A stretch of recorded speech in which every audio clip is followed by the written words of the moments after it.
Okay. Deep breath. You are alive. You Oh, are I haven't seen that alive. before. You are Okay. alive. Yeah. Oh, they must have made a tweak. Welcome to StreamYard. Evo, have you used this before? I have used this before. Yes. Okay, good. Good. Crazy Joe turned me on to this last summer. I went, that's pretty cool. So we're trying to get it signed up. Yeah. Yeah, I think it's actually worked out pretty well. I like being able to throw up people's messages as they come in the chat. I just like to throw up. Right. We got somebody watching. I'm going to guess it's John Miller Jr. Okay, the pre-show stuff is done. I think we should jump right into the recording part of this. What do you think? Yeah, let's go for it. Okay, hitting the old record button in 5, 4, Jump. 3, 2. Technorama episode 665. We've been picked up. Oh, for a new season.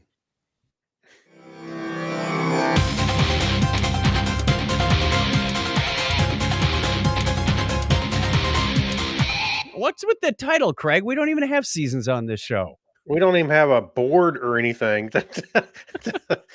There's no network. I don't know. All right, welcome to Technorama. That was an interesting starting that we don't usually do. This Right. is the show that takes a lighthearted look at tech, science, sci-fi, and all things geek. If you are returning to us, thank you very much. We appreciate it. And if you are new, welcome aboard. It's a good old time. Craig, you can put the pre-show tag away. Are we done pre-showing? We're done pre-showing. All right, there you go. There, we've got some comments that you can throw on there too. So that's right. My name is Chuck Tomasi from sunny Phoenix, Arizona, joining you once again, and right across from me on the digital. Yep, someone was listening. That's right. Right across from me is Craig Stepp, running all the crazy comments. How are you, Craig? I'm doing great. I'm doing fantastic. And we are joined by a longtime friend of the show and a former resident of this studio. That's right. Evo Terra. How are you, Evo? I'm doing fine. It's not sunny, Chuck. It's dark outside. I just want everyone to know in Phoenix, Arizona, as we record it now, it's dark outside. I have just, spoiled all your fun. Sorry. So what was that show? It's always sunny and... Sure. Always sunny in Phoenix, Delphia. And it never rains in Southern California. Lies, lies, lies. Hey, I bet Evo's initials are somewhere in the baseboards. I bet he carved them in there in that room. I got a license plate over there. Some evidence of me in that room. I'm not so sure it was carved. I think it's more genetics, but we're all good. There was a nasty beer stain behind the bookshelf. That's it.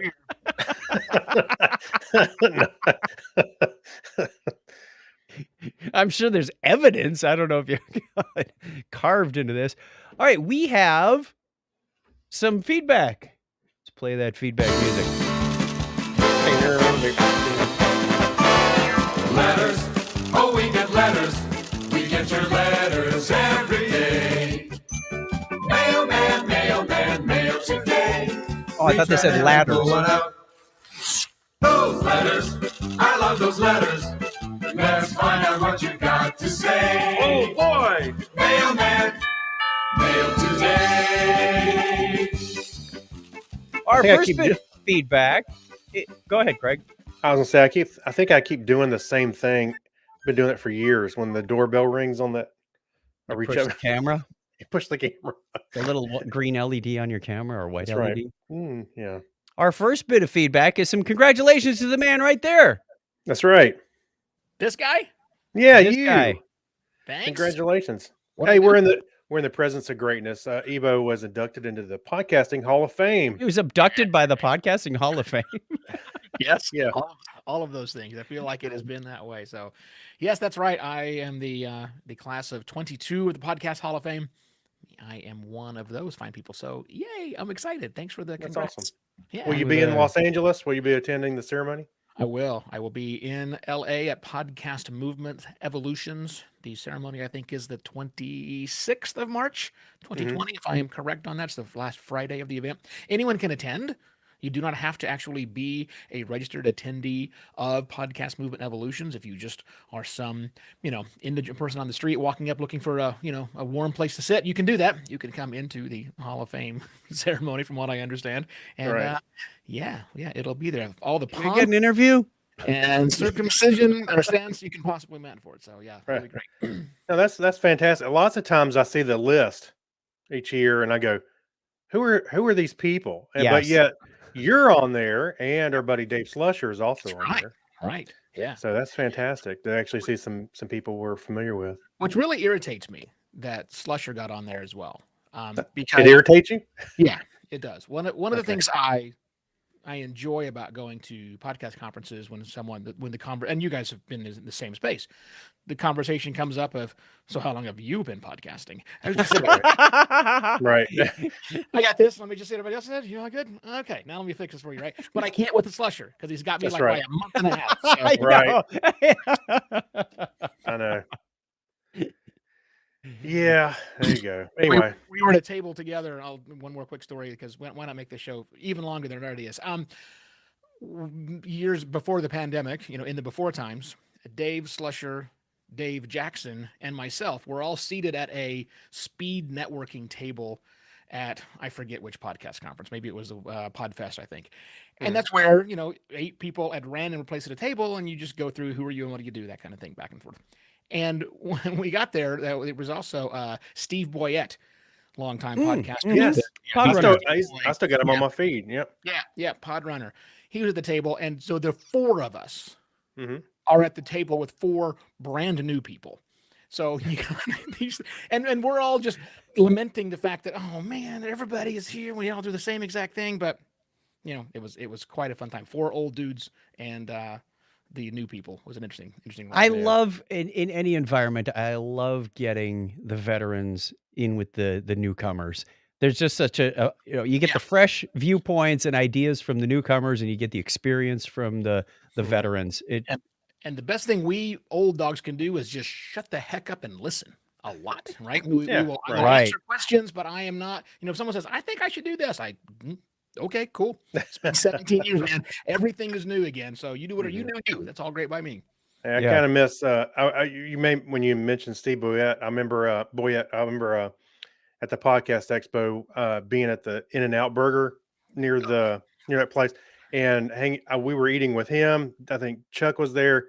I don't know if you were there. Dave Slusher may have been there, but it was like some of the old timers. I just remember sitting there and everybody was sharing stories about general stuff. At that point, we were not old timers. Nobody was going. We were 10 old years timers. ago. We were old timers. It was just 2 years of experience. Yeah, that's right. Well, that's true too. That's true. The old days, not the good old days, just the old days. That's right. Back when you had to write your own RSS feed. Yeah. Don't go there. Don't go there. All right. We also asked you last week, dear fine listeners, and put it out on social media, without using standard measurements of time, how old are you? So we should dig into the archives here and see what we got. Craig, you want to read off some of these? Well, I was 34 when I started podcasting. So what? Now you're 2 podcast units old? 3 podcast units old? I'm not sure how this works. Podcast units? I don't know. I was trying to come up with I don't know. Anyway, so Stephen Westy says, you could have given me a Super Mario Brothers 2 as a present for my actual birthday. That's good. I like using a time-based an event. Viv Schubert, we haven't heard from her in a long time. She says level 52. It's like, that's not a time. That's just a level. She's leveling up every year. I like that. Yeah. Okay. Yeah. Well, it's not a unit of time. Yeah. Right. So that works. Mike Robeson says, I am Batman starring Adam West old. See? Kind of an event, more of an era.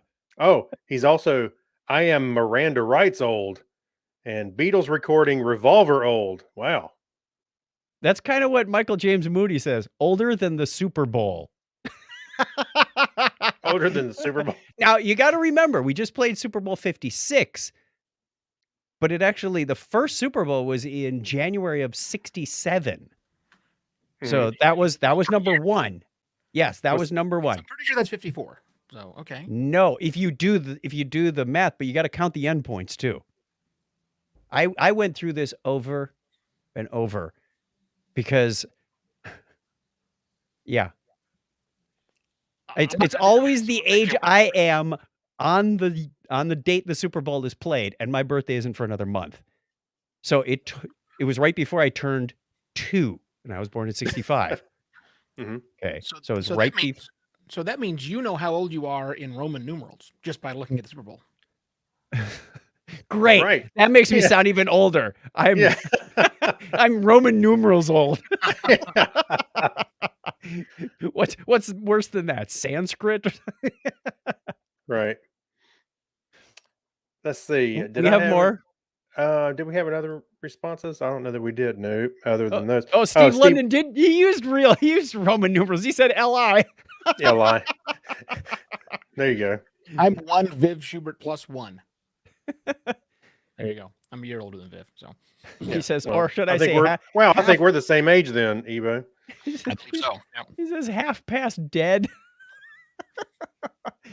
Let's see. Justin Deal says, I am the same age as Dungeons and Dragons. No, the show, not the game. The RPG. That's right. John Kratzer says he's older than Star Trek TOS. Oh, And- that's a good one. Yeah. Amy says same age as the original Top Gun film. 4, 5, 6 depends on which versions you count. Windows development cycle's old. Got him in Windows development cycles. There were more Top Guns made other than the first one. I didn't think they did that, but I didn't think there's only one. I thought. Maverick is coming out soon. well, but clearly she's not that young because she can type. Well, the first one was 86 I am with Val one Kilmer and me- Tom Cruise. I'm 1 me old.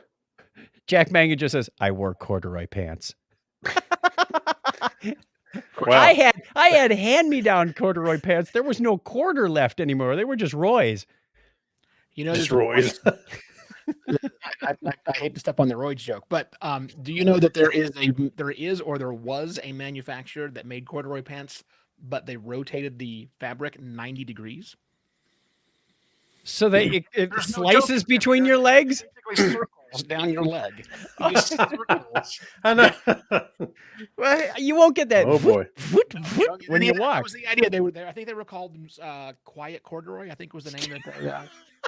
It was a thing. Clinton, I like Ike old. Oh, Amelia says, or Amy says she was referring to the upcoming sequel. 8,675,309 Tommy Two Tones old. That's good, John. I like that. 8675309. Forgot the 5 in there. That's good.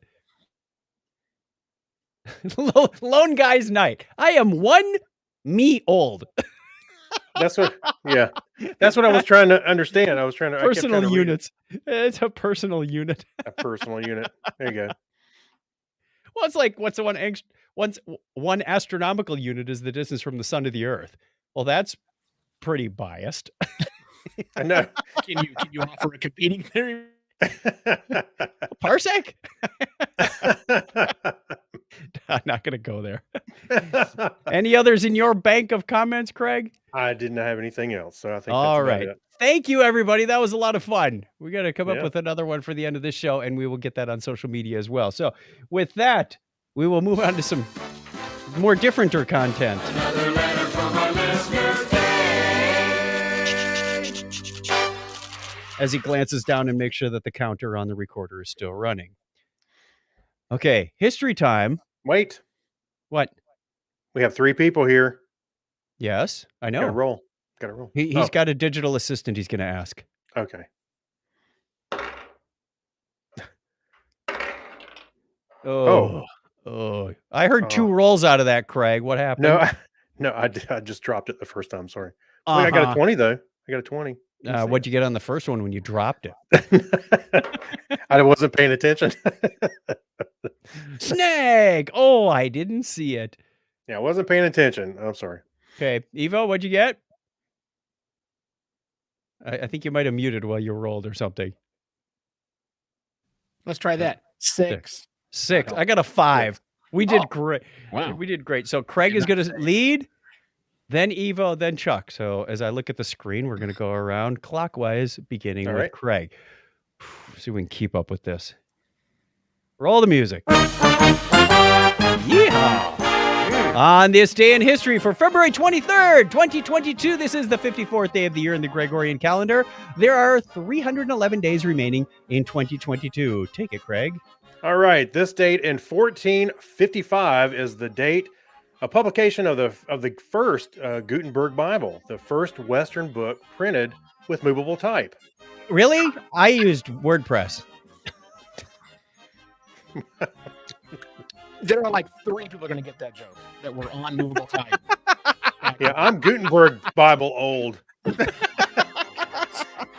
I'm not even sure this is an accurate reflection. I mean, it was 1455. We weren't so great with the keeping of notes back then, right? It's not like it's actually in your timeline somewhere. You had Maybe the first thing he did was put in a thing that says, first post, crank.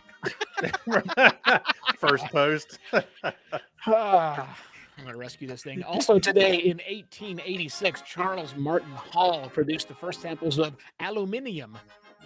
Aluminium, because that's how the world pronounces it, from the electrolysis of aluminium oxide. No, that's not how the world pronounces that. That's just aluminum oxide, I guess. After several years of intensive work, he was assisted in his project by his older sister, Julia Brainerd Hall. I didn't know his sister was involved with that, but I go with aluminium too because it's plutonium, uranium. Why isn't there no I in aluminium? I'm with you. The way we Americans say it. I think It we're works off. for me. That and the metric system, we'll get there eventually. That same date in 1905, Chicago attorney Paul Harris and 3 other businessmen, who shall remain anonymous, met for lunch to form the Rotary Club, the world's first service club. And on February 23rd, 1909, the AEA Silver Dart made the first powered flight in Canada and the British Empire. 1909. What's a silver dart? An airplane? I'm guessing. It made a first flight. I should hope it's not something like Yeah, it's a rocket. it's a Yeah, notebook. it's no, it's a plane. A balloon, a Zeppelin could have been. It's an aircraft. There you go. It was also this date in 1927 that German theoretical physicist Werner Heisenberg wrote a letter to fellow physicist Wolfgang Puck. Wolfgang Pauli, in which he describes his uncertainty principle for the first time. But is that really when he did it? I mean, how fast was he going at the same time? I want to know how that discussion went. Say, Wolfgang, I have an idea, but I'm uncertain I should tell you. Yeah. Also today, 1941, plutonium. See, Plutonium. IUM. Plutonium was first produced and isolated by Dr. Glenn T. Seaborg. Fascinating note. He grew up in Ishpeming, Michigan, not far from where I grew up. And later, Northern Michigan University dedicated a building to him called the Seaborg Center. And the International Organization for Standardization is formed on this date in 1947. The ISO people, they can't spell their own name? That's right. The ISO people, they later standardized on the initials. Nope, he's muted again. Are you Not sure what muted happened. again? Why do I keep doing that? I was saying, in a very funny segue here, hey, let's get political and talk about vaccines for a minute. Because the mass inoculation of children against polio with the Salk vaccine began in Pittsburgh on this date in 1954. And Woohoo! Fox News is really upset about that. Yeah, I'm sure. 1954. It was 39 years ago. We're moving on. People. It was 39 years ago today, the United States Environmental Protection Agency, the EPA, announced its intent to buy out and evacuate the dioxin-contaminated community of Times Beach, Missouri. Gotta love that dioxin. It was 300 times the lethal limit. Jeez. You kidding me? All right. And also on February 23rd, 1987, Supernova 1987A was seen in large Magellanic. Magellanic. Magellanic. That's what I said. We love you too. Yeah. So pay attention to that factoid because it's going to come up in a story soon. Oh boy. Evo's turn. Which on there? Sorry, yeah, no. So it's birthday time. Birthday time. Yay, birthday time. Yeah. French mathematician, astrologer, boo, and astronomer Jean-Baptiste Monge, which my French is terrible, so do not lambaste me for that, was born on this date in 1583. George Friedrich Handel, the German-English organist and composer, was born 337 years ago today. That looks like a Unix permission number to me. And Swiss businessman founded the Ritz Hotel, London Hotel Ritz Paris. Cesar Ritz was born on this date in 1850. There's an accent over the E. Cesar. Moving right along. Yeah. Shut up. He's muted again. Born on February 23, 1924, South African American physicist and academic, Nobel Prize laureate Alan Mccloud Cormac from the clan Mccloud was born. No, that's right. There can only be one.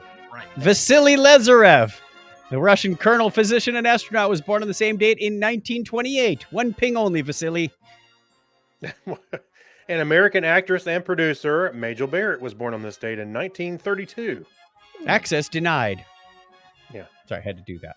Yeah. Peter Fonda, American actor, director, producer, screenwriter, drug taker, was born on that same date in 1940.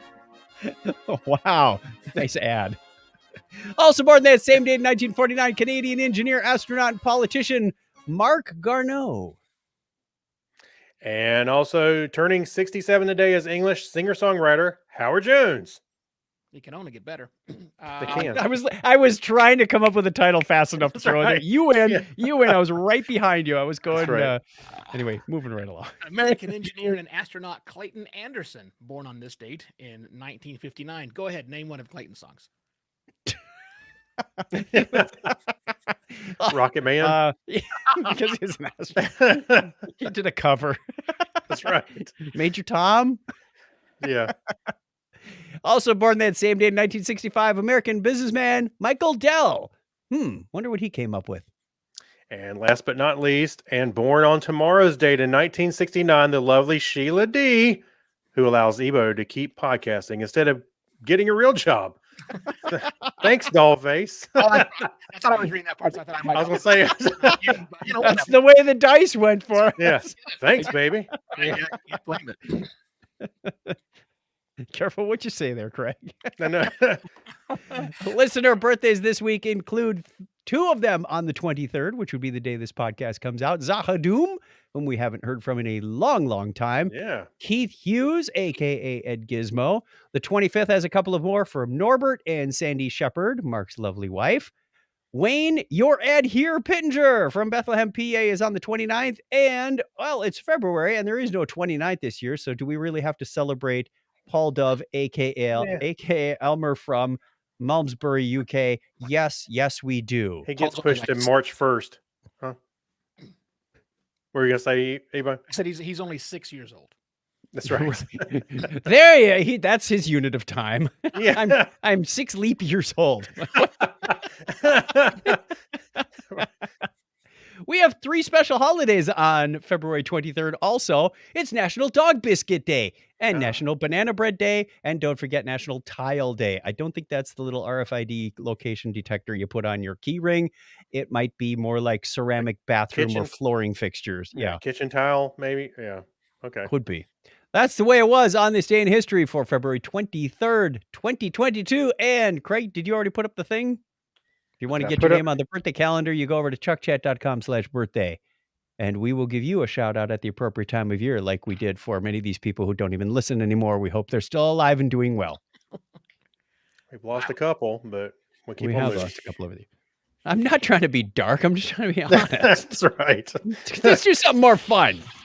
Well, do that Actually, again. it's kind of sad. Hey, it's kind of sad, but I was thinking about the other day how many people we know that are not with us anymore that were big contributors to the show. You know. Yep. So Here we go.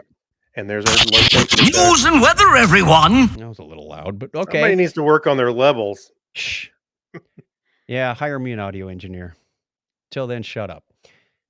We have a follow-up on a story about a rocket that was on a collision course with the moon. And originally the story said, this is one of Elon Musk's rocket. And it turns out, no, it wasn't.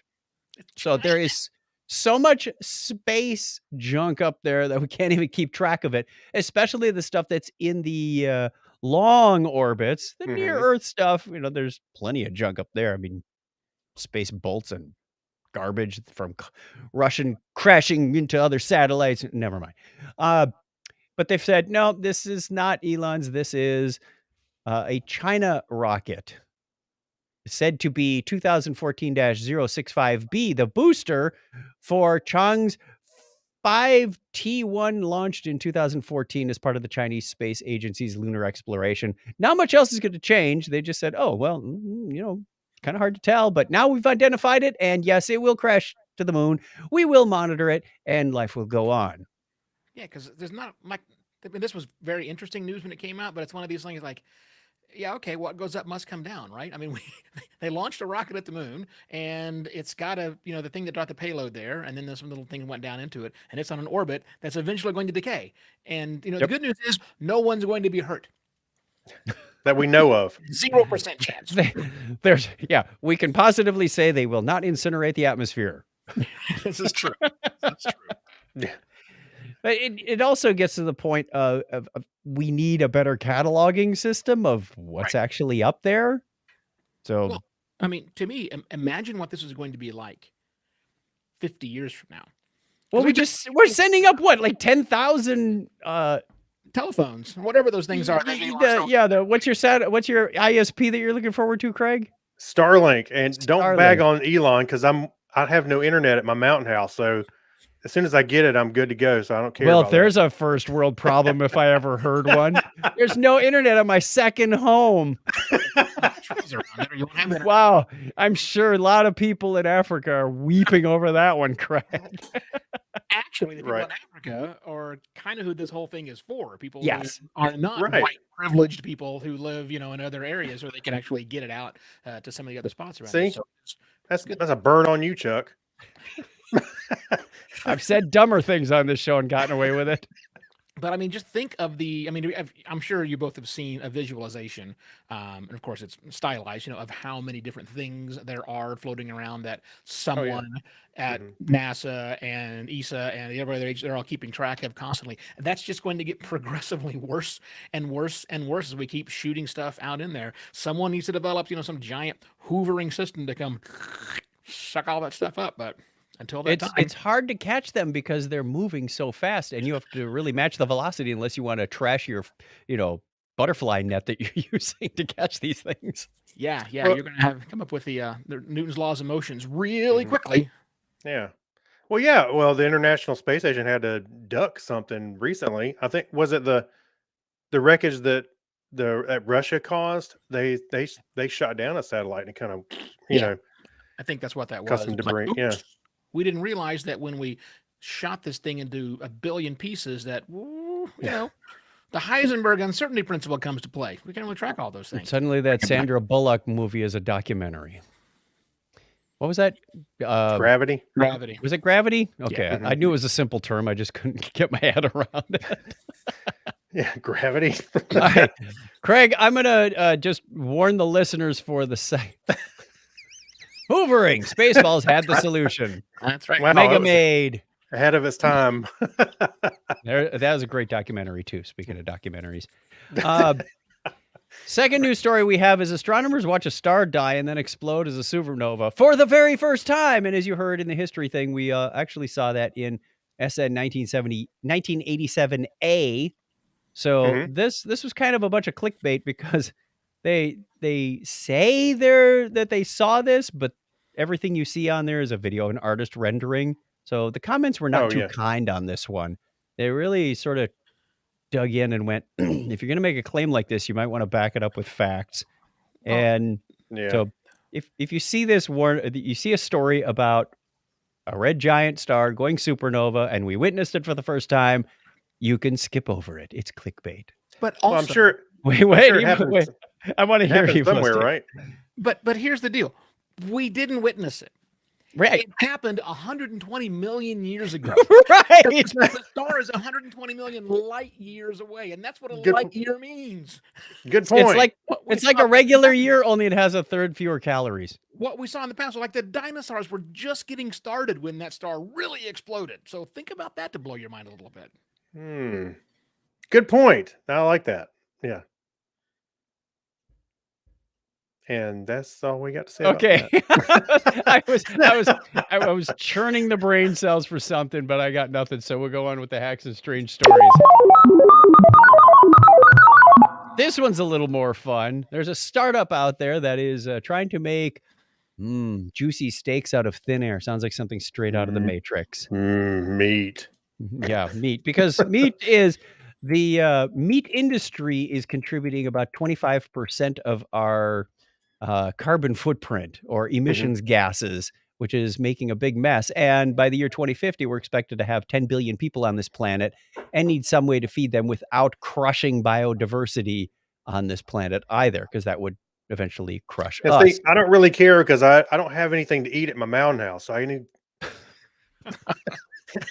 I smell a meme coming. Air is there. I can get there. So Right.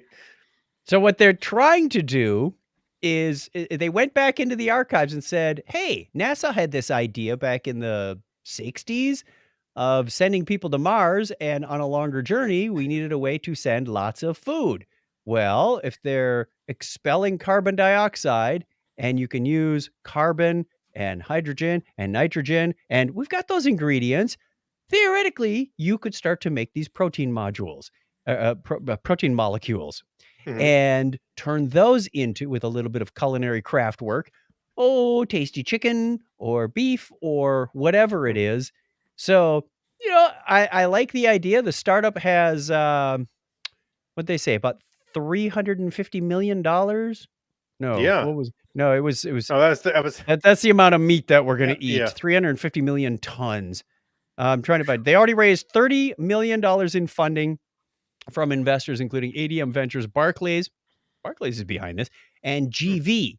I'm not sure who GV is, but I'm sure they're pretty rich if they can invest in something like this. That's Google Ventures. The Google's spending money in that one. So they said the most crucial part is making the process cost competitive with the meat industry, Right. as well as with other meat alternatives like soy and mycoprotein. Dyson points out that the company's technology doesn't require any land. You got to put in a building or something somewhere, so it requires some land. Okay. It uses we're just gonna fly around this hook and watch the meat grow, right? Minimal resources and relies on renewable energies, which are all getting cheaper all the time. Quote, our technology will enable us to not only be cost effective from the beginning, but also to have a cost structure that continues to go down. So it's a possibility. See, I foresee everybody having on their house, on the roofs of their houses, like a meat maker. It's taking in air and just make sausage. Meat. There's a big sausage grinder on top of your. Hey, if it's taking carbon out of the atmosphere, I'm all. Clouds go in and sausage comes out. Now, have either of you gentlemen?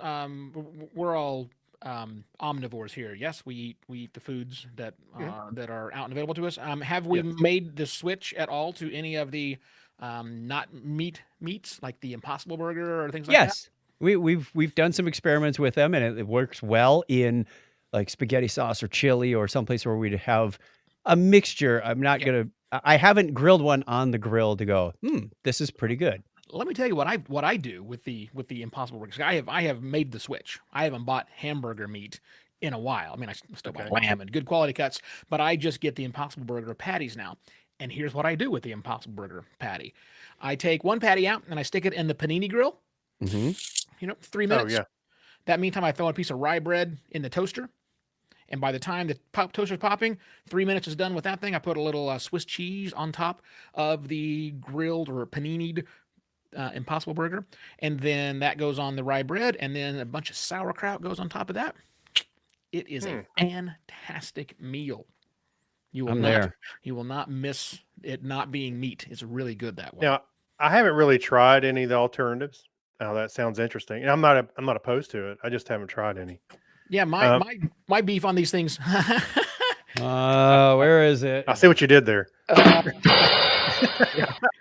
saw what I did like about 3 seconds after I started. But there's going to be a pun here. Are you prepared for this? And I clearly wasn't. I don't really have an issue with the fake things as long as they taste good. They don't have to taste like the thing. Like, again, Right, look, I've done a side-by-side comparison with the Impossible Burger and a really good Kobe beef burger, and guess which one wins? So that's not, to me, it's not a big deal. But if you can make something with it and it's somehow better or different or new or whatever, I'm all for it. So I will try this air-grown meat when it's available. Yeah. Watch for air protein is what we're looking for. Well, there's so many companies trying meat alternatives. Something's going to start, you know, getting some traction. So I can foresee things changing in the next several years. Just like electric cars are starting to take traction. Yeah. See what I did there? Yeah, we changed our meat intake, so it's either more alternative meats, more fish, or clearly more vegetables that we could all do with. So it's I'm feeling pretty darn good about it. 3 old men talking about their diets for 35 minutes on the show. Okay. You know, now let's talk about our surgeries. Yeah. You know, way back in, yeah. Then we'll move on to medications. All right. Oh, wait, here you go. What? Dolphin salad. Wow, John. Tuna coladas. All right. We have, well, let's give a shout out to the chat room because we do this show Sundays at 9:30. We'd love to have you as part of the live show. And John Miller Jr. is tearing up the chat tonight. No kidding. He is on fire. We've got Amy Bowen out there. We have Clinton Alvord. We had, who did we have at the top of the show? Mike Robeson was hanging around with us for a while, probably still out there. So lots of familiar faces. If you want to become a familiar face or just a face, join us. You can go over to our Technorama podcast page and hook up with that. Join the group, whatever we do on Facebook, and you get an alert when we go live Sunday nights at 9:30. And if we're not around, well, you won't get the alert. I think that kind of goes without saying. That's our shout out. Oh, remember when time? We're going into the Wayback Machine, and Craig found us some really fun retro gadgets. Oh, finally, instead of some clickbait, I got you an article you can use. Yeah, although I'm not about to go out and buy all these gadgets because some of them are stupid expensive now. Yes. Oh, yeah. This is an article that comes to us from Science Focus. And it says, hey, here's some best retro gadgets to buy in 2022. Well, according to them, they're the best. Yeah, true. There's the 3D metal pin art desktop toy. I had that. I know somebody in the office always had one of those. Yep, you walk up to them just to press your face into it and then just creep them out. Yeah, it's not so popular now that COVID's around. Just stick your face in. Well, sanitize the thing. Here's some hand sanitizer for your, because somebody pushed their hand onto this thing. You can buy it on Amazon for $18.49. So that's one of the more affordable ones. Another one is the Casio CA53W-1ER. And if you forgot what model that was, it was the old calculator watch where you had to use like the tip of a pencil. I had one of those. Did you have one of those? I know. I think I did too. I love that thing. I thought it was great. It was too small to be practical, in my opinion. I had a real calculator. Yeah. You can find one of those on eBay for as low as $37.34. The next one is the Sony PSLX310BT, which is a Bluetooth turntable. This one fascinates me because it doesn't have a whole lot of cords for the speakers, and you could just put on Bluetooth headphones and listen. Yeah. So I'm kind of interested in that Bluetooth turntable. I haven't seen one of those. Except it's $236. So it's half retro, right? It's half retro. It's half retro. Turntable, but it's also Bluetooth. I have a real retro turntable over there. It works fine.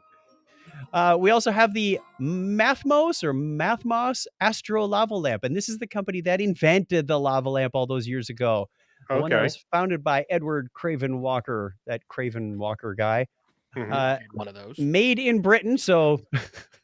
I'm just having flashbacks to the IT crowd where the fire extinguisher made in Britain burst into flames. Oh, yeah. That's right. Although I don't remember these being $149 back in the day, but they say that they've improved the colors and the fluids and the coils, or the halogen lamp that makes it go. It's a lamp. It's a lamp that doesn't really give light for you to do anything with it and go, it's a thing. Yeah. It's for when you have those special brownies that go, wow, look at the lava. Yeah. Now that medical's going, oh, yeah, I didn't think about that. I gotta get Oh, the whole Yeah. market is. We need Hey. a lava lamp. Go get you a black light Led Zeppelin poster and put it in the room too. I have the one with the mouse that is flipping off the eagle as it's trying to come in and land. That was when I was a kid. I actually love that poster. That's pretty cool. $149. Did you ever play Rock'em Sock'em Robots? Now that we're talking about our old man age. Yeah, Yes, we yes, have yes. one. Yep. We didn't have one, but I knew a number of people that did. Well, if you're in the market, you can get them on eBay for $35. Bit more expensive, but still within my budget range. It always With seemed the- like one yeah. robot had an arm that jammed, and it was always mine. Yeah. Yeah, but that was a fun game to play for like 37 seconds. And that Yeah, hungry, like that. hungry hippos. Yeah, same thing. It made a lot of noise. Here's one that I might actually be tempted to get. Yeah. The Perixx Periboard 106M keyboard. They have engineered this thing to look and sound and feel like the old PC 101 key keyboard.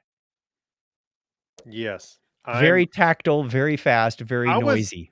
Well, I was very surprised when I saw the price for that. I thought that was super reasonable. It's only like $38, $39. Yeah. It's USB. I expected a PS2 adapter. Yeah. Right. Can you imagine? Can you imagine trying to do this podcast right now? It's like, hang on, let me look that up in the show notes. Clackety, clackety, clack. Yeah. You probably There's- wouldn't even use that during production, but yeah. Evidence that you are working on a computer. They also have the Polaroid one-step instant camera making a comeback. Had one of those. We had one of those. What did we use those for? We used it in our dive Pictures, shop real fast. Photos. No, but we used it for business. Hey, they changed the flash assembly. Yeah, pictures, thanks. No, it was a Pez dispenser. What do you think it was? Yeah. This one doesn't have a price on it, but it's the Roberts Revival iStream Internet Smart Radio. A retro-styled speaker mixed with modern technology, the Roberts Revival iStream Radio can connect to the internet to access your favorite shows and stations.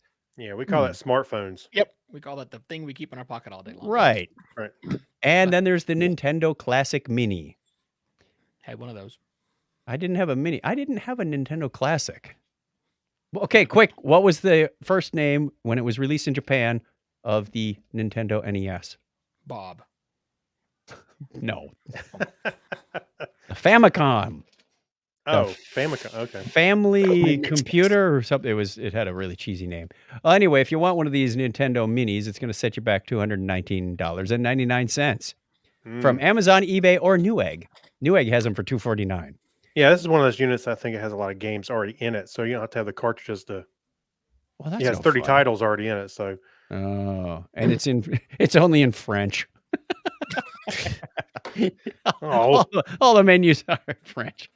Good luck Right. with that. There's also, I don't know who would want this or when or why, but you can buy a Nokia 6310 phone. You know, the old candy bar phone. Yeah. Send those text messages again. I didn't even look at the price. There's just a link that says, buy it from Nokia. No. Yeah, no, Kia. So Clinton fun says he has- stuff. Clinton says he has 3 lava lamps. They're probably original. Knowing Clinton. Easy, buddy. We got to do a podcast with him again. Oh yeah, right. Let's thank our patrons because we have several of those out there that have been very kind to us by donating, and in return, we give them content and call out their name on the show. Yeah, we call them out. I've been called out a couple of times on this show already. So is Yeah. Greg. Thank you Right. to Alexis Duran, Amber Elstad. Thank you, Amy Bowen. She's in the chat tonight. Abner Braverman, Ben Vaughn, Brian Brown, Chris MC, Dandy Man Coyer, Dean Jensen, Denise Inglis. Thank you, Gary Lindros and John Clifford. Much thanks to John Noble, our John Noble, Yorga Shrowen, Kyle Nishioka, Leon, Mark Kilfoyle, returning patron Matt Baum, Mike Wills, Chris Martinez, Saturday Morning Media, Stephen Weshy, we read his comment earlier, Steve Therian, Steve Cody, and sweet Steve London. We also read his comment earlier. We did read his comment earlier. If you want to be part of this crew, there's a link on the page. If you're watching the video, it reads patreon.com/ As anyone's going to do the other slash. Come on. Yeah, I've heard- Technorama podcast. Technorama podcast. I don't know about you, but the hair on the back of my neck stands up when someone says HTTP //. Oh my God. I'm to the point now where I hate it when they just say www in front of Right. And you paid for this. Somebody edited this and reviewed this ad before it went into circulation. What are you doing? Irritates me. HTTP. All right, one of my www. favorite parts of the show, we call this Pass Me the Remote, where Craig and I, and now Evo, will cover some of the things we've watched recently, give our reviews, tell us what we think. So let's go around robin on this since we each have a number of bullets. Craig, why don't you go first? Me? Yes. Okay. So I watched Reacher, first season on Amazon Prime. Not Preacher. No, not Preacher. Reacher. Reacher. So Okay. it's based on the Jack Reacher books from Lee Childs, and each season I think is going to be intended to take on the story from each one of the books. But there's like 24 books. However, this first season I thought it was really good. It was not Tom Cruise. It was a big guy who fit the bill for the character. The character was supposed to be a big hulking guy, not hulking, but a big man as part of the character, and he lived up to that. I can tell you that. But I thought the story was really good. All the supporting characters worked well. There was a couple episodes I think the pacing was probably a little off, but I thought it was a solid show, and I'm looking forward to season 2 that is coming up. So, Reacher. Good show. On Amazon Prime. I want to know That's what right. you have against short guys, Craig. I don't, because I am one. Right. No. The only problem I got with him is it hurts my neck. I have to keep looking up. I had a dream the other night from that perspective. Like I was 6 years old again. All the adults were tall. I don't know what was going on. Both of us, shut up. You don't get to talk. So, yeah. Yeah. All right. My first show is Wormwood on Netflix, which is a true story about a Absinthe. CIA. What's that? Absinthe. No, it's not the story about it because that's No, where absinthe no. came from. Anyway. But it's a true story about a CIA. I want to say a CIA. No, an agent, FBI agent. I forgot. think you're making it It was up. something in the government, and he was part of a LSD experiment, an MK Ultra program. If you remember that, with the remote viewing and all that stuff the government was doing. Oh, yeah. And he reportedly fell out or threw himself out of a window on the 13th floor of a hotel. And so his son, who was about 8 years old at the time, has spent the rest of his life trying to uncover what exactly happened, including exhuming the body in the 90s, redoing the autopsy and saying, something's fishy here. And it's kind of a sad story that he didn't really commit suicide. And it's also a sad story that the son has spent so much of his life focused on this one thing that he wasn't able to have what we would call a normal life.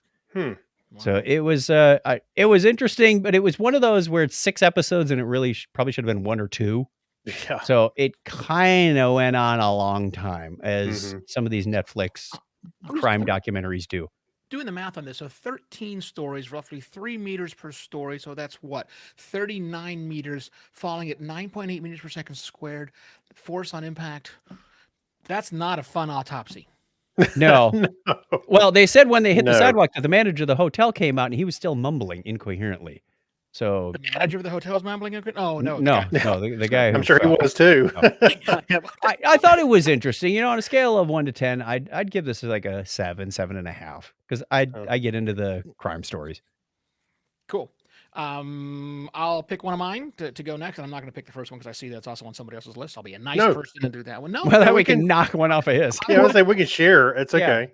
no, it's okay. I will comment back another one. So, I've been watching a show on Disney. No, Apple Plus. I have too many streaming services, and it's kidding. hard to remember them. But it's on Yeah. Apple TV Plus minus something like that, and it's called Truth Be Told. Okay. And it's a show about a podcaster. True life documentary. I mean, Yes, yes, Too it's real, about Roy. you, It's too Evo. real. It's about you. It was recommended to me at another podcast conference, and the person who recommended it said, "There's a show you might want to watch, but I'm not recommending that you watch it. But it's about a podcaster in school, so production value is super high. Again, truth be told, it's an Apple production. It's really really well done. It's meaningful thing, and of course, the idea is it's true crime, right? It's a true crime person who has bad things happen in her own life with her own friends, and so she winds up having to investigate these things as they go on. And it's good-ish, but I hate watch the show because instead of doing what a journalist would do, and that is, investigating and figuring things out and then putting together a story and putting it in front of an editor, and they say, okay, yes, we got to sign off on this thing, and now let's go produce a podcast about this thing that happened. She's doing it in real time.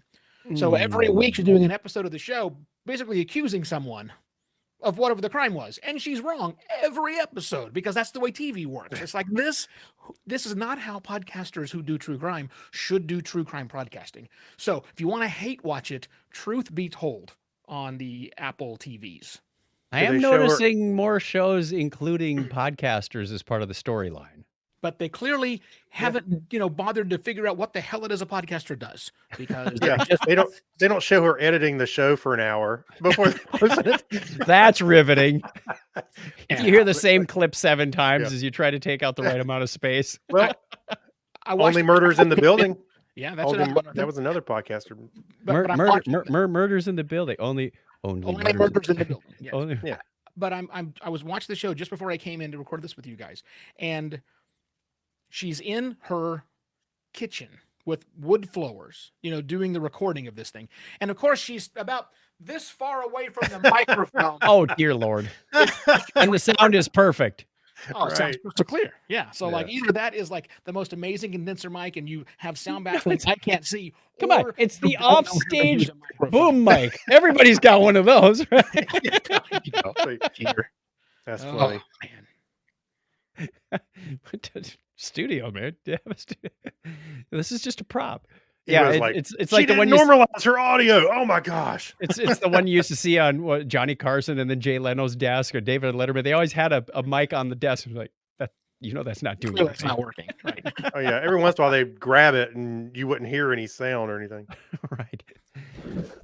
All right, Craig, you got another one. Yes, and I'm gonna share this with Evo. I watched Peacemaker, which is a James Gunn production. Had John Cena and whoever else. I didn't even write all the names down. Season 1 is on HBO Max. This is a spinoff of the Suicide Squad, the second version of it. And I super enjoyed it. It was, I don't know. It was just kind of way out there. It's bonkers. It is bonkers. The rails from the minute it starts, and it stays that way. Yes, absolutely. I loved it. Did you like it as much as I did? Deeply enjoyed it. A buddy of mine here in town, he and I share ideas all the time. He's like, have you watched it yet? And I said, no, I haven't watched it yet because it's not yet done. I'm not one of these people who can sit and wait week after week to do things. I have to. That's tough. Yeah, Oh. when you use up all your backlog, we're that way on a couple of shows right now. It's like, that's fine, what we're going on vacation. We'll come back later. But I remember watching it and after every episode, I'm just texting him back, said, the hell did you get me into? What is this insanity? I mean, don't get me wrong. I love it, but seriously, what did you get me into? It is bonkers and wild. And as John is saying, it is awesome. You've got to check out Peacemaker. Clinton's going back to the podcast. He said it was riveting during your upload to Alfano. Yeah, right. I'll tell you, one of the things about this show that I did like was James Gunn, and I don't know whoever else wrote it with him. I don't know, but each character had their own quirks, and they all kind of worked together to either irritate one another or compliment. Yeah, and they kept those personalities so distinct. It was fantastic. Like Vigilante, he was annoying but funny at the same time. I loved every minute he would say the inappropriate thing, or he was carrying on a joke and too long and that kind of stuff. But I think James Gunn hands down nailed it. So he really did. And I like the crossover from, because James Gunn did Guardians of the Galaxy, right, for Marvel, and now he's doing Peacemaker, which is part of Suicide Squad, which is a DC property. So wouldn't it be great if Peacemaker is the property that finally gets DC to make a decent movie? I think that'd be a wonderful thing if this is where it goes. Yeah. Well, they did. I like the Suicide movie that they did. Two. Yeah, the Two second one. One was atrocious. One was the worst editing job ever. I mean, I agree. Actually, I would imagine that if they would have actually used the footage they shot, it probably would have been a good movie. But whoever edited that should never be allowed anywhere near an editing bay again. That was the worst thing ever. Yes, absolutely. So, but yeah, the second one, I loved it. James Gunn is really good at writing group-centric stories, where everybody gets enough time and they, and the conflict between them. I loved it. It was great. Well, we probably should mention, though, Craig, that Peacemaker is not even a little kid-friendly. Not even a big kid. What John Miller Jr. was just saying that too. Not for kids. Oh, no. No, Absolutely not. No, unless you lived at my house, and then it would be fine for a kid, but not the rest. And I'll give John Cena props. I think he nailed his part as well. I had no idea he was a decent actor. He's not a decent actor. He's a great actor. He nailed it. I was really, really impressed. Yeah. And that was him playing the piano in that one scene. Yeah. Which I know, Chuck, you're not going to get it, but yeah, he was playing the piano. It was, what was it? It was one of those old rock ballads. Yeah, it was Guns N' Roses. Yeah, it was GNR. I'm on my way. Home Sweet Home. There we go. Yeah, Home Sweet Home. Yeah. But he's playing it really slow. And it's like, wow, this is really good. I had that scene from Kentucky Fried Movie where the guy's on the witness stand and he goes, "Could you state your name for the court?" And he's waving his hands around. He goes, "Sheldon." And he says, "What was that? What was the hand waving all about?" He goes, "Happy birthday to you. Happy birthday to you. Happy birthday, dear Sheldon." For a long time, we're going to start quoting from the Kentucky Fried Movie because I had a few of those as well. Same scene. There's some inappropriate things I cannot mention on this.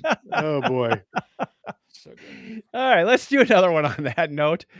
Craig, you did Peacemaker. I'm going to do some Disenchantment. Disenchantment season 4 is out, and good stuff. Is it part 2, or is it like? No, it's a continuing story. So you got to watch it from the beginning, and there's like 8 or 10 episodes per season. So it's an animated cartoon from Matt Groening. So it's going to look like Simpsons and Futurama characters, but this is more in a and common voices. Renaissance. Common voices. You'll hear Maurice LaMarche. You'll hear Tress MacNeille. You a lot of familiar Billy West. You hear a lot of familiar voices, but there's some new ones in there as well.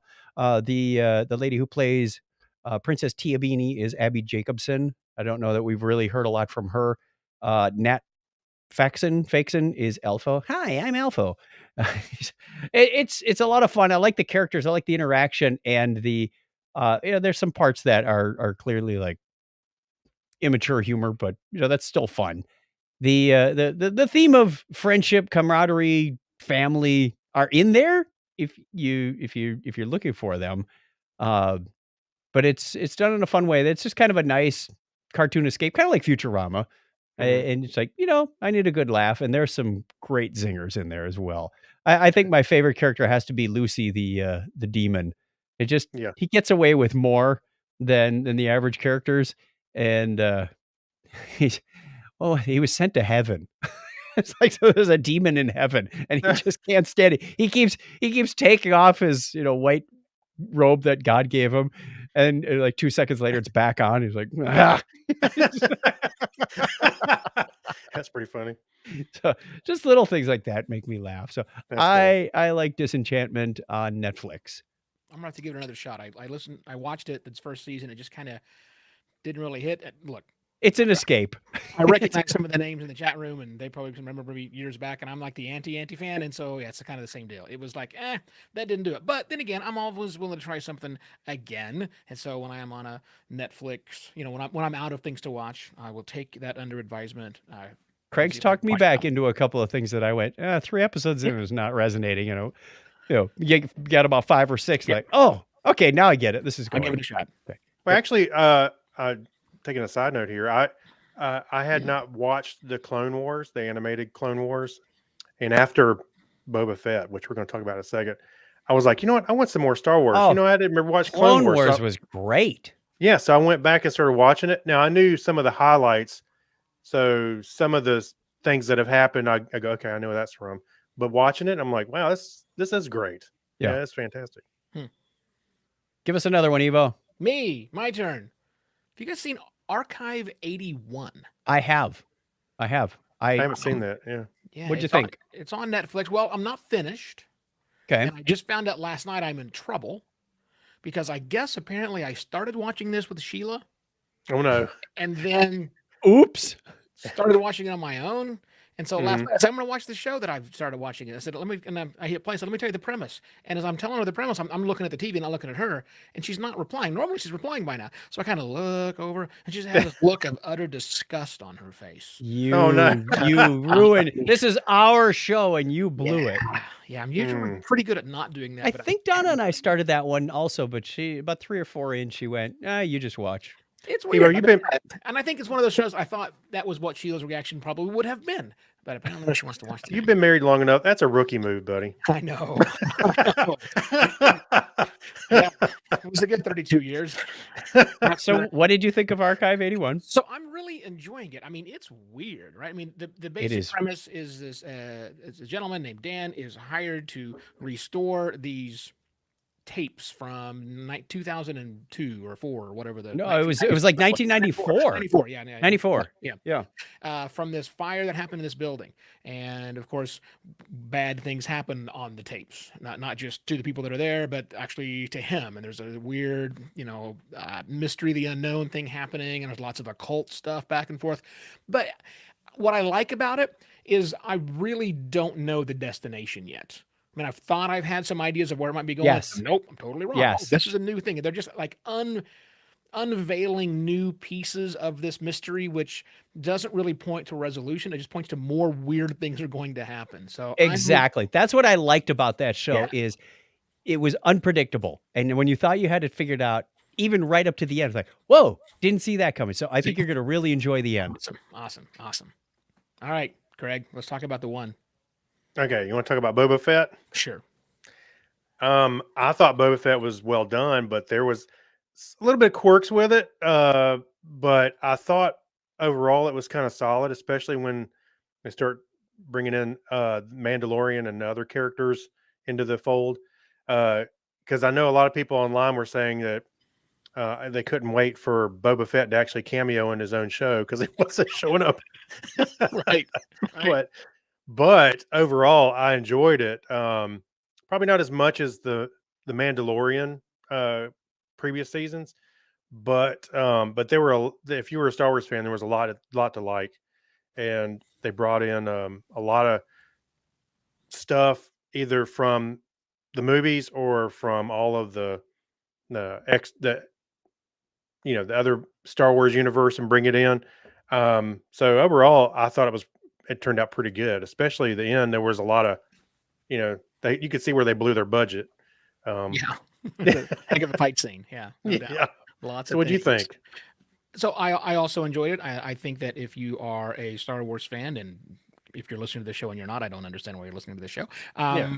You probably want to watch it because if you want to fill up the compendium, right? It's interesting. I certainly didn't love it. I felt that there weren't really any stakes. I really liked where they began the backstory of, because that's how it starts. I mean, it literally starts with Boba Fett crawling out of the Scarlock or whatever that giant pulsing thing in the desert. Yeah. Sarlacc, there we go. Literally crawling out of him, and so that's how it begins. And then he's rescued by, no spoilers here, he's rescued by Tusken Raiders. And I really liked that. I mean, it was a little bit on the nose with indigenous people's rights and things, which is not, I'm all for that. I think it's great, but it was like a little bit almost pandering, maybe, I thought, kind of. But then after that, I don't think they really finished that story well. I know why they set it up, I know what it established, but I thought they should have done more. I think they just kind of dropped the ball on that one. But again, I should be reviewing the content that I saw, not what I wanted to see. So right, true. It was pretty good. It just didn't have the greatest stakes in it for me. You know what? It's funny you bring up the Tusken Raiders because actually after that episode, once you learn a little bit more about them, I can't look at them the same way. Before, you just thought of some random people out in the desert shooting at whoever decided to come by or hit them with a grappling stick. But yeah, after watching that, I was like, I actually kind of care for these people now. I would like to see a deep dive into the history of the Tusken Raiders when Tatooine was an ocean and all that stuff. It sounds like a great little story that I'd like to learn about. So there was some really good stuff in there, and I'm kind of with you. I didn't quite love it, but it's on the right path. We'll see what happens in the next season if they do another one. All right, I got one more, but I'm going to save it for the next show just because of the time we got on the clock. We're past the hour mark, and I'd like to wrap that up so we're kind to the listener as well. We've got one for inviting me. So yeah, my fault. Only like 10 shows to cover. What's the problem? Yeah. We got one more for the Geek Library. One story to send you on your way.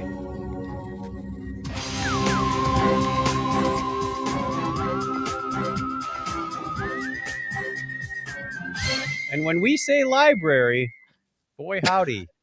We're talking some seriously old stuff. I thought this was funny because these are still problems we deal with today.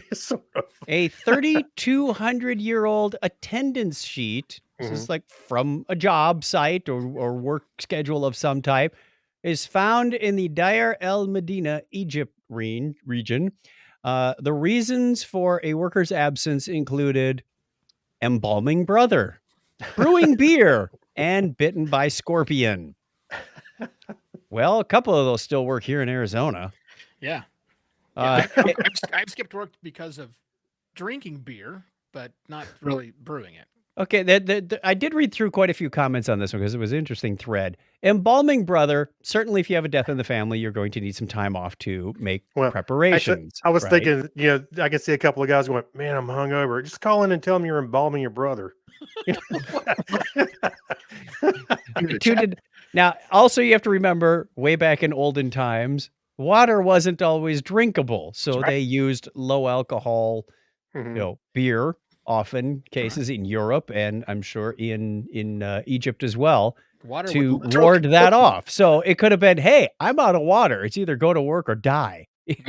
So there's a choice there. There are logical reasons for some of these. I think bitten by scorpion pretty much explains itself. I need a doctor's excuse. Did you bring a note? Yes, I did. Here it is on these clay tablets. Oh, get with the times. It's 3,200 already. You're right. Use the papyrus. That's kind of funny. So yeah, good stuff there. Nice story, Craig. And I had to rationalize it. Right. Thanks. Ruined the whole thing. Logic. Okay, our question of the week for you next time around. We will talk to you in a couple of weeks because I'm going to be on vacation next week. What is your worst personality characteristic you find in a character, not in yourself? I read that first one. Yeah, in a character. What kind of character are you talking here, Craig? Like a book character, movie character? Doesn't matter. RPG character? A letter? Like a an A, the letter A. What is that Euro symbol gets on my nerves. Yeah, that curve of that question mark sucks, man. Interabangs. What's with that? It's to be interpreted by the reader. How about that? Oh man, I cannot wait to hear what interesting things they come up with. Yeah. You saw what they did with the age thing. Yeah, no kidding. Right. All right, that brings us to the end of the show. Thank you once again, Evo. Tell the people where they can find you. Hey, right here. Oh, well, actually, I mean... Not on our podcast. Tomorrow. Right. Oh, my goodness. So I'm kind of all over the things in the podcasting world. If you're into podcasting, I do a show called Podcast Pontifications, which is all about the business of podcasting and good how stuff. to make podcasting better. Thank you for that, Chuck. I have been the host of a show called 3 Clips by Castos for this season. We have 8 episodes out where I'm interviewing other podcasters about their creative processes they go into when they make a podcast and decisions and choices they make. That's a lot of fun. What else can you hear me on? I've been working with Sounds Profitable, which is the business of podcasting company, doing all of their operations and launching a bunch of new shows for them, which has been a lot of fun. But if you want to keep up with me, check out Twitter. I'm at Evo Terra. Oh, you can also find him in the Podcasting Hall of Fame in coming weeks. Yeah, if you're in Los Angeles at the end of March. They're going to have a statue of you with a microphone in your hand, raising Sort it of up in the sky. reaching out to the stars. There's the prank I'm going to do. I was trying to figure out what I'm going to do. I'm going to go get an acrylic version of me and swap out all of the other awards for that. And that's what they're gonna hand out. Done. That's how Oscar got started. Exactly. You're right. It's called an Evo now. They wrapped Yeah. up some mummy and painted him. Hey, Larry, wrap up Larry and paint him gold. Let's see what happens. He was embalming his brother. So, Yeah, That that's was right. his brother. That's right. And after we get done, it'll be a podcast museum. All right, let's. Wow. My That audio escalated, didn't it? Audio clip didn't want to work there. Hold on. Oh, For some strange reason, the outro isn't working. Let's make sure the bell still works. The bell worked. Yeah, bell works. Fine, we'll do the short exit. Okay, you can find us at chuckchat.com/Technorama. You can also call us on the listener line, 707-530. Craig, that's your cue. 707-530-2428. He's still getting used to his new job. yeah. I Expects- like expects it, the podcasting without responsibilities. Now I got to touch stuff. The best.